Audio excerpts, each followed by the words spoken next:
There are defeats that lose territory, and there are defeats that break something inside an empire's soul. Teutoburg did both. Rome, autumn of 9 AD. Inside the imperial palace, the most powerful man in the world is screaming at walls. Augustus Caesar, 71 years old, emperor of an empire stretching from Britain to Egypt, is pounding his fists against stone columns. His attendants have never seen him like this. His face is unwashed. His beard, usually groomed to perfection, has grown wild for weeks. He will not eat, he will not sleep, and periodically, without warning, he throws his head against the marble and screams 5 words that will echo through 2,000 years of history. Quintilius Varus, give me back my legions. 3 legions, 20,000 soldiers, 10,000 camp followers, women, children, merchants, slaves.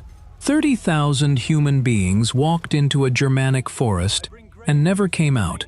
The messenger who brought the news collapsed at the palace gates. The dispatches were fragmentary, confused, contradictory. But one fact was consistent across every report. The legions were gone, not defeated, not retreating, gone. Their commander is dead. Their eagle standards, the sacred symbols that embodied the soul of each legion, are gone, captured by barbarians. And the 3 numbers those legions carried, 17, 18, and 19, will never be used again.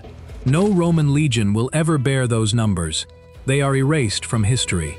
Not because they were defeated, because they ceased to exist. Rome did not just lose an army.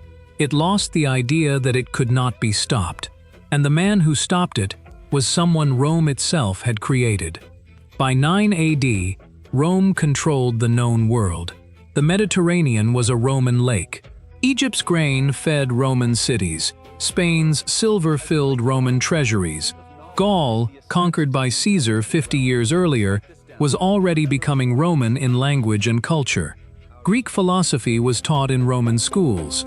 From the deserts of North Africa to the moors of Britain, Roman law, Roman roads, and Roman order prevailed. But east of the Rhine River, the map went dark. Germania, a vast expanse of forest stretching from the Rhine to the Vistula, populated by dozens of tribes who had never been conquered by anyone and had no intention of starting now. The forest was not terrain in any sense Roman generals understood. It was a living thing. Dense canopy blocked the sun, undergrowth choked movement, paths that seemed clear ended in marsh. Roman scouts who entered reported feeling watched by something they could not see. The trees themselves seemed hostile, pressing in from every direction, turning a march into a crawl, and a crawl into a stop. Where Romans built roads, Germans knew paths invisible to outsiders. Where Romans deployed in formation on open ground, the forest made formation impossible. Every Roman advantage, discipline, engineering, cavalry, artillery, depended on open terrain and clear sight lines. The forest offered neither. The warriors who lived in these forests were not a disorganized rabble. They were hunter-fighters who had spent their entire lives under that canopy. They knew every ridge, every stream, every clearing where ambush was possible, and every thicket where retreat was safe. Their weapons were simple but lethal. Long ash spears for throwing and thrusting, broad-bladed swords, light shields of wood and hide that could be dropped and recovered in seconds. They wore no heavy armor because armor was a burden in forest warfare. Speed and knowledge of terrain were their protection. When the fight was over, they melted into the forest, and the forest always took them back. Augustus wanted the Elbe River, 200 miles east of the Rhine, as Rome's natural frontier. The Elbe was wider, deeper, more defensible. It would straighten the border, reduce the troops needed to garrison it, and bring the vast forests and their resources under Roman control. More importantly, it would bring the Germanic tribes under Roman civilization. The same process that had turned Gallic warriors into Roman citizens within a generation would turn Germanic hunter-fighters into tax-paying subjects of the empire. That was the plan. His stepsons Drusus and Tiberius had spent years campaigning east of the Rhine with mixed results. They won battles, they built forts, they extracted oaths of loyalty from tribal leaders, but none of it stuck. The moment the legions marched away, the forts burned and the oaths dissolved. Germania was not a province waiting to be organized. It was a wilderness that swallowed everything Rome put into it. Rome had conquered every civilization it had ever faced. It had never faced a forest. The man who would destroy 3 Roman legions was raised in the house of his enemy. Arminius, born around 18 BC, was a prince of the Cherusei tribe. As a child, he was sent to Rome as a diplomatic hostage, the common practice of exchanging noble children to guarantee treaties. In Rome, the boy who would have grown up hunting boar in Germanic forests instead grew up studying Latin grammar, Roman law, and the art of war as taught by the finest military minds the empire could produce. He was brilliant. He absorbed Roman military doctrine with an intelligence that his instructors found remarkable. He learned how legions marched and where they were weakest, which was not in battle but on the move, stretched thin across miles of road, with each section blind to the others.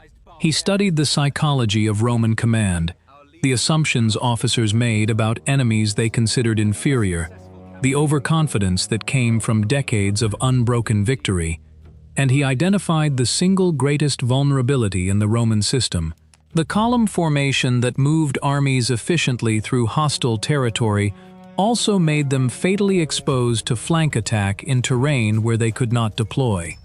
Rome recognized his talent and rewarded it. He received Roman citizenship, an honor rarely extended to conquered peoples.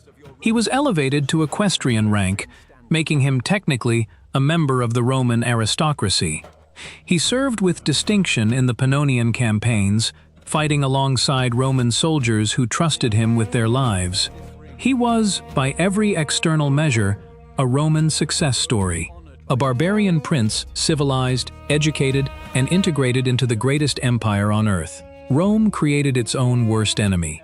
They took a barbarian prince, gave him the finest military education in the world, showed him every weakness in their system, and sent him home. When Arminius returned to Germania around 7 AD, no one knows exactly what was in his mind. He resumed his role as a Cherusei nobleman. He maintained his Roman contacts. He continued to advise the Roman governor on tribal affairs. And in secret, meeting by meeting, tribe by tribe, he began assembling a coalition that should have been impossible. The Germanic tribes were not a nation. They were dozens of independent groups who fought each other as readily as they fought outsiders. Cherusei against Chatti, Bructeri against Marsi, blood feuds that stretched back generations.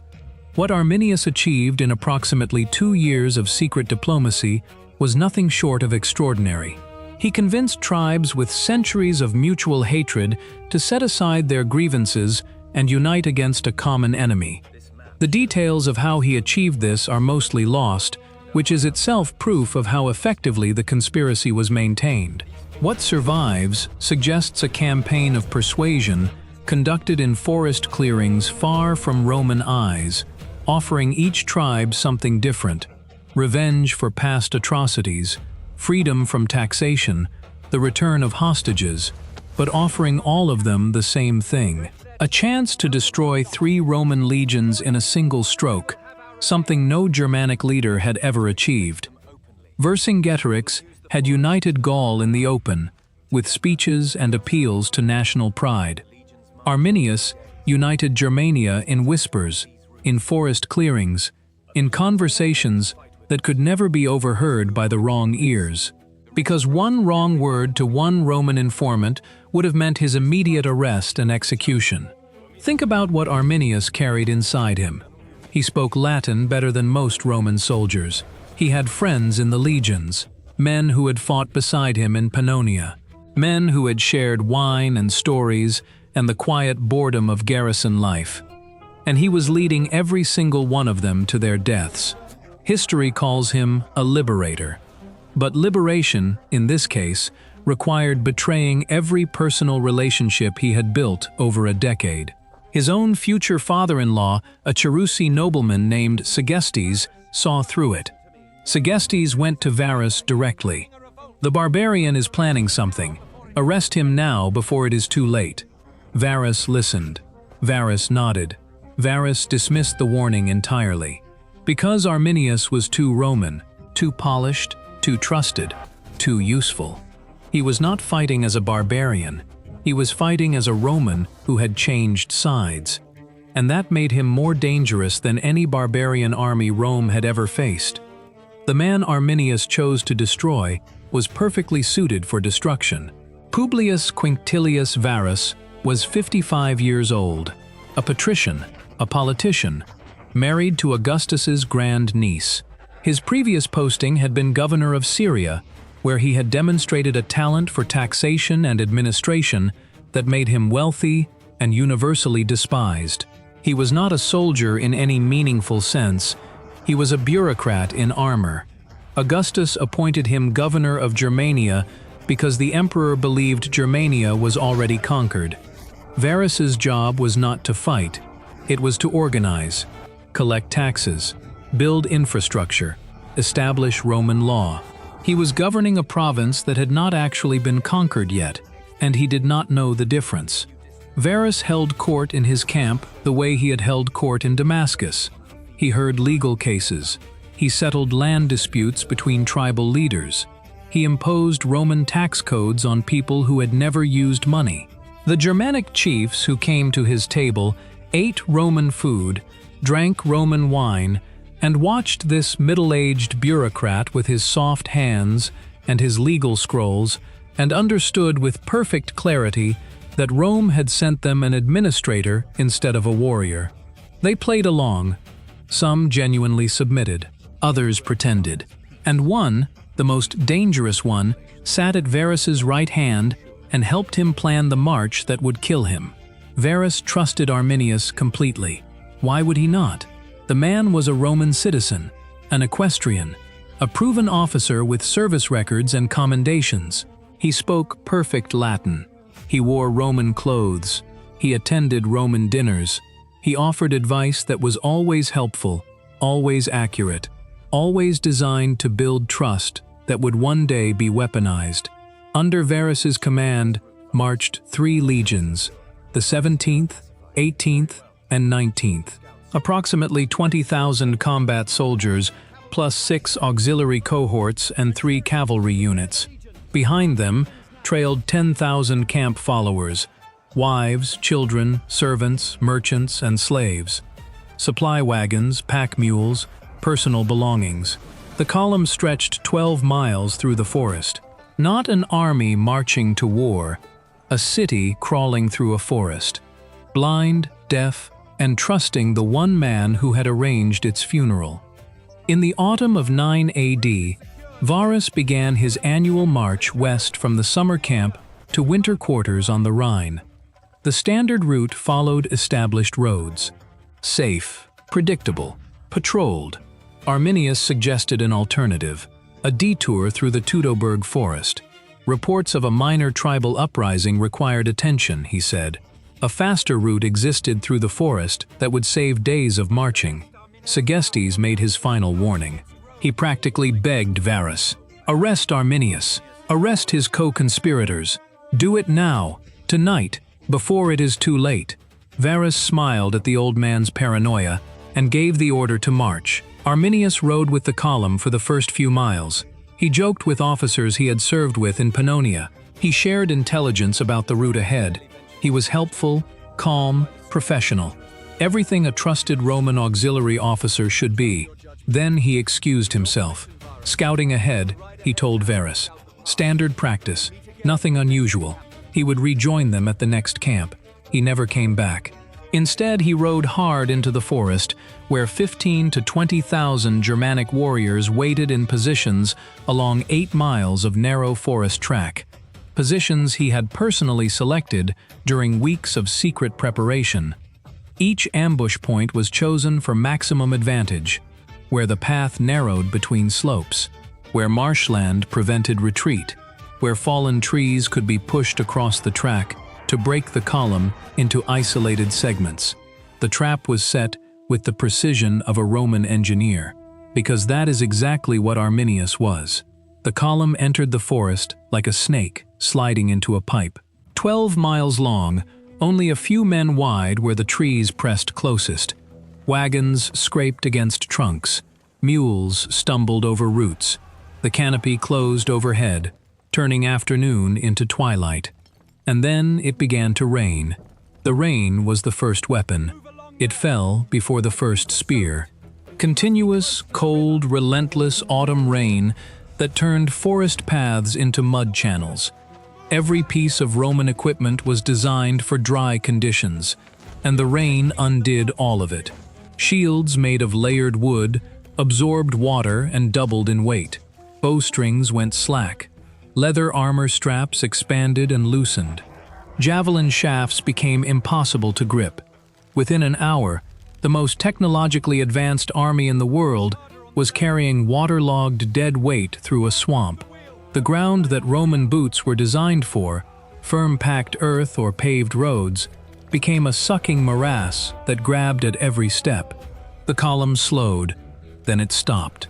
Then it began to die. Day 1. The javelins came from nowhere.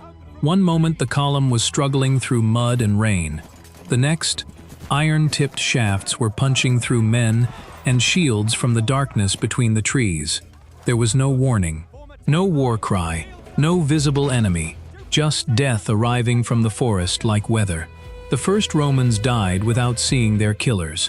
A legionary in the middle of the column heard screaming from the front, then screaming from the rear, then felt a javelin punch through his shield and into his shoulder.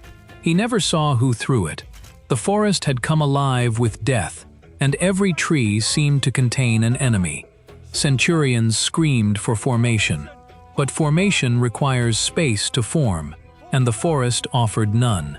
Trees blocked shield walls. Mud prevented the rapid movement that Roman drill demanded. The column, 12 miles of men and material, could not concentrate.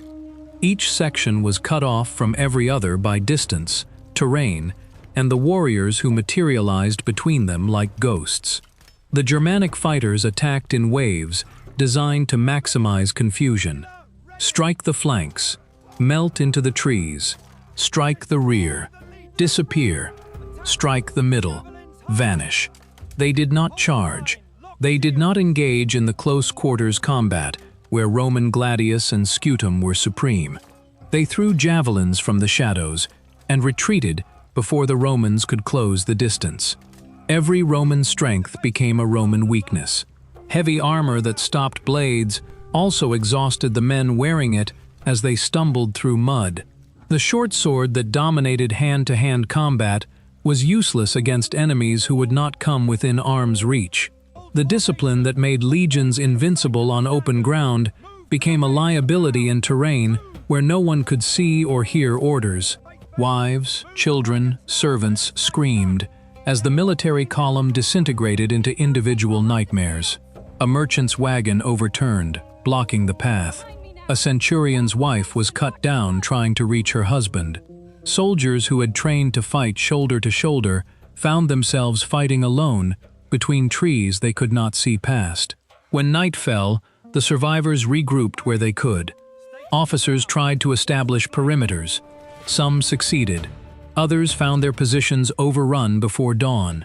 The column's baggage train, the wagons carrying supplies, tents, and the personal possessions of 30,000 people, was abandoned. Soldiers burned what they could not carry. The fires lit the forest canopy from below, turning the trees into a cathedral of flame and shadow. Somewhere in that chaos, 20,000 Romans began to understand that they were not going to make it out. Day 2. Varus ordered a breakout westward. The column, reduced and ragged, fought toward open ground. For a few hours they found it, a hill clear enough to dig in. Roman engineering reasserted itself briefly. Trenches were dug. A perimeter was established. For one afternoon, the legions felt like legions again. Then the march resumed. and the forest swallowed them once more. Arminius had prepared the route with Roman precision. Where the path narrowed between a wooded hill and a marsh, Germanic warriors had built walls of fallen timber and packed earth across the track. The Romans marched straight into them. They had turned the forest into a funnel, and at the end of the funnel was death. The walls were not high, perhaps chest height, but they did not need to be. They only needed to slow the column long enough for javelin fire from the heights above to do its work. Legionaries tried to pull the timbers apart, while warriors rained death on them from above. Those who climbed over were met by fresh fighters on the other side. Those who tried to go around found marsh or forest too thick to penetrate. Germanic warriors on the high ground threw javelins and stones into the packed mass below. The cavalry, Rome's mobile reserve, tried to break through on the flanks. Arminius had anticipated this. Separate ambush positions were prepared specifically for horsemen. Vala Numonius, the cavalry commander, led his men in a desperate charge to escape. They were cut down in the forest. The cavalry that was supposed to save the infantry died trying to save itself. Day 3. The rain fell harder. The forest grew darker. The mud deepened. Roman shields, soaked for 3 days, fell apart in men's hands. Armor that had been protection was now a cage of iron dragging exhausted men into the earth. Somewhere in that forest, a Roman centurion who had served 20 years, who had fought from Spain to Syria, who had survived a dozen battles, found himself knee-deep in mud with a broken sword, surrounded by shadows that screamed in a language he did not understand. His training was useless, his armor was drowning him, and the forest, which had been just trees and dirt his entire life, had become his coffin. Arminius closed the trap. From every direction, warriors emerged from the trees, not in the hit-and-run raids of the previous days, in force. Thousands of them converging on the broken remnants of 3 legions that had once been Rome's instrument of dominion. The final assault was systematic destruction. Small groups of Romans were surrounded and killed. Larger groups were broken into smaller groups and killed. Some Romans tried to form the defensive squares that had saved Roman armies before. The forest would not allow it. Trees broke the formations. Mud anchored the feet. Rain blinded the eyes. The squares dissolved into clusters, the clusters into pairs, the pairs into individuals dying alone in the mud of a forest 10,000 miles from home. A Roman soldier's last moments in the Teutoburg forest would have looked nothing like any painting or film has ever depicted. No glorious clash of arms, no heroic last stand on a hilltop, just a man in 60 pounds of armor sinking into mud up to his knees, his shield waterlogged and too heavy to lift, his sword too short to reach an enemy who was throwing javelins from behind a tree 15 feet away. The gladius, the weapon that had conquered the Mediterranean, was designed for close formation combat, where the man beside you protected your flank. Alone in a forest with no man beside you, it was just a very expensive knife. The forest floor became a slaughter ground measured in acres. The archaeological evidence from Calcrece, the likely battle site, reads like a crime scene report. Over 1,500 artifacts recovered from 50 acres, coins that stop at 9 AD, scattered bones, corroded armor, the fragmentary remains of lives that ended in mud and rain and terror 20 centuries ago. Day 1 they fought. Day 2 they tried to escape. Day 3 they died. The forest consumed them the way a stomach digests a meal. Slowly, thoroughly, and completely. Varus chose the Roman way. Somewhere in the chaos of the 3rd day, the governor of Germania drove his own sword into his abdomen. His senior officers followed. Multiple suicides among the command staff. The men who had led the legions into the forest chose death over capture. Varus's body was partially buried by loyal soldiers, but Arminius found the grave, dug up the corpse, and severed the head. He sent it to Maroboduus, king of the Marcomanni. Maroboduus forwarded it to Rome. Augustus received his general's severed head in a box. Quintilius Varus, give me back my legions. He screamed it at walls, at servants, at empty rooms. Augustus was not mourning a general. He was mourning the certainty that Rome could not be stopped. He did not shave for months. He beat his head against marble columns. The survivors who escaped were few. Those captured faced something worse. Captured officers were nailed to trees, skulls mounted on stakes. Some soldiers thrown into bogs, preserved for millennia. 6 years later, Germanicus found bleached bones scattered across acres. Skulls nailed to trunks. The trees had grown through the bones. The forest had absorbed them. The prisoners who survived the battle faced something worse than death on the field. Germanic tribal religion required human sacrifice. Captured Roman officers were nailed to trees as offerings to Donar and Wotan. Their skulls were mounted on stakes around forest altars. Some soldiers were placed in wicker cages and burned alive. Others were thrown into bogs, their bodies preserved for millennia by the acid waters. Their faces still frozen in expressions of terror when archaeologists recovered them centuries later. 6 years after the battle, Germanicus led a punitive expedition into the forest. His soldiers found what remained: bleached bones scattered across acres of forest floor, skulls nailed to tree trunks, the iron nails still visible, fragments of armor with names scratched into the metal, and the trees had grown through the bones, roots wrapped around femurs, branches pushed through rib cages. The forest had absorbed them. Germanicus's soldiers, hardened veterans, wept openly. They gathered what bones they could and built a burial mound, but they could not tell Roman from German. The dead were mixed together, the conquerors and the conquered, indistinguishable in death. Varus's body was found and partially buried by loyal soldiers. But Arminius found the grave. He dug up the corpse, severed the head, and sent it east to Maroboduus, king of the Marcomanni, hoping to build an alliance. Maroboduus, shrewd enough to know which way the wind was blowing, sent the head to Rome, to Augustus. The emperor received his general's severed head in a box. The most powerful man in the world stared at the face of a man he had personally appointed, a man who was married to his own family, a man he had trusted with 3 legions and the future of Rome's eastern frontier. Quintilius Varus, give me back my legions. He screamed it at walls, at servants, at the empty rooms of a palace built to celebrate victories. The words were not addressed to Varus, who was dead. They were addressed to the universe, to fate, to whatever force had allowed the most powerful empire in human history to lose 20,000 men in a forest because it trusted the wrong person.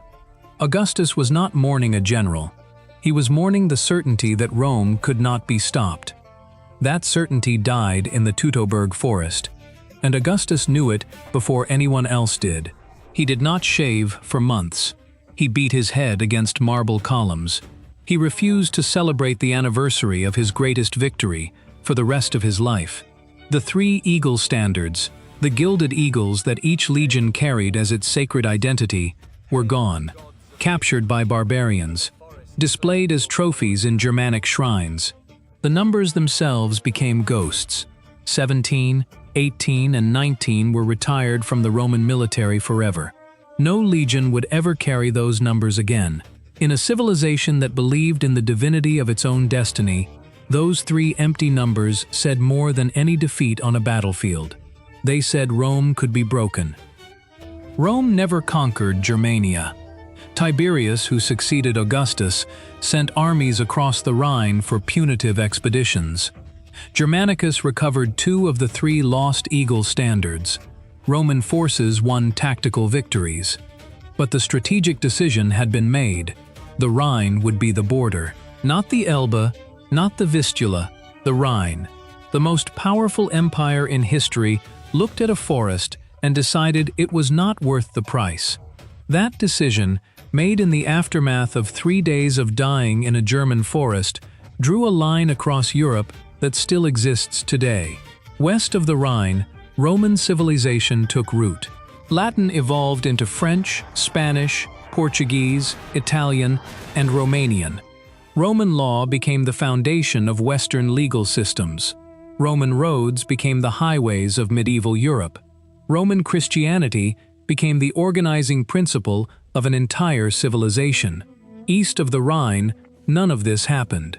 Germanic languages survived and evolved into German, Dutch, English, and the Scandinavian tongues. Different legal traditions developed. Different political structures emerged. The cultural and linguistic divide between Romance and Germanic Europe runs along a line that was drawn in blood in 9 AD. It was reinforced by Charlemagne. It was contested in the 30 Years' War. It was the fault line of 2 world wars. It is still visible today in the border between France and Germany, in the difference between Portuguese and Dutch, in the thousand subtle ways that Western Europe and Northern Europe remain distinct civilizations sharing a continent. If Varus had listened to Segestes, if Arminius had stayed loyal, if those 3 legions had marched safely to the Rhine, Augustus would have pushed to the Elbe. Germania would have been Romanized the way Gaul was Romanized. German would be a Romance language. The Protestant Reformation, which depended on a Germany that was culturally distinct from Catholic Rome, might never have happened. The fault lines of European history would run in different places.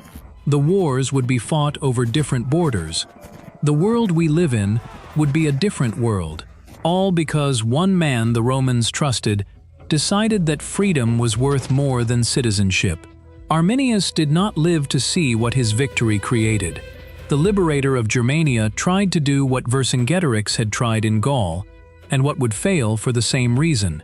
He attempted to unite the Germanic tribes into a single kingdom. The tribes refused. They had fought together to destroy Rome.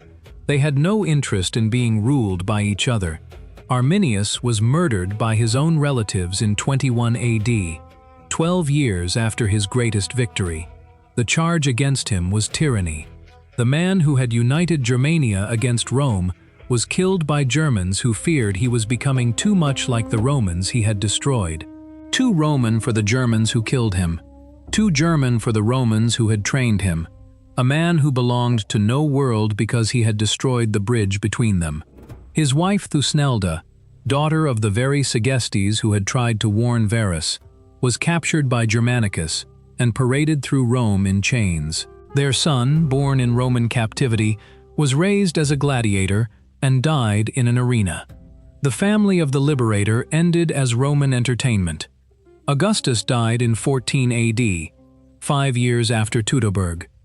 On his deathbed, he reportedly asked whether he had played his part well in the comedy of life. But the last thing he was heard to murmur was not about comedy. It was about a forest, and 3 numbers, and 20,000 men who never came home. Arminius used every skill Rome taught him to destroy Rome's greatest army. He became a hero to a nation that murdered him within a decade, and the forest that swallowed 3 legions drew a line across Europe that 20 centuries of war, diplomacy, and revolution have never managed to erase. The numbers 17, 18, and 19 were never used again. The forest still stands, and the line is still there. Rome lost 3 legions in a forest. Europe is still living with the consequences.